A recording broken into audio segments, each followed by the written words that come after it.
Для каждого жителя села Тока день рождения наслега очень важен. К нему готовятся всем селом. Чтобы встретить большой праздник достойно, уже сейчас шьются костюмы и наряды. Продумывается сценарий долгожданного дня. Главное, что к цели все идут без исключения. Репортаж Елены Фаст. В маленьком ателье Уранта-Арбах кипит работа. Стучит иголкой машинка, уточняются модели, цвет, фасон и крой костюмов.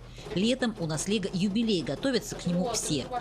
Работники ателье улыбаются, и так все больше желающих иметь красивое национальное платье.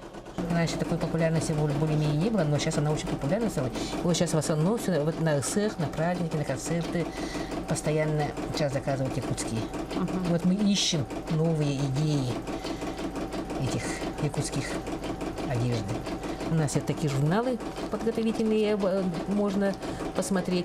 Кроме этого, на носу конкурс, в котором участвует детский сад села. Чтобы малыши выглядели нарядными, продумывается каждая деталь. Каскелянако. У нас там детей, наверное, 20. И к нам приходят, заказывают, мы им помогаем с эскизом, с цветом, с тесьмой. А в соседней комнате в руках мастериц мелькают иголки, бисеринка к бисеринке. Здесь собираются все желающие, чтобы к юбилею костюмы стали самыми яркими. Чаще всего в субботу делятся они. Но если есть время, и после работы встречаемся.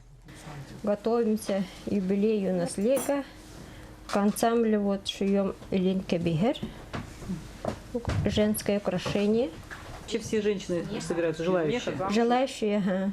Желающие женщины приходят. Кроме рукоделия, есть время встретиться и обсудить новости, пообщаться, улыбается одна из участниц. Сидим, разговариваем, шьем, бисер плетем, обмениваемся опытом все. Надо шить корсеты, вот Илинка Бигер шьем сами, тарбаза шьем. Такое отношение к своему наслегу подкупает. Каждый житель старается внести свой вклад, тот, который по силам. А цель одна – поздравить свой наслег достойно.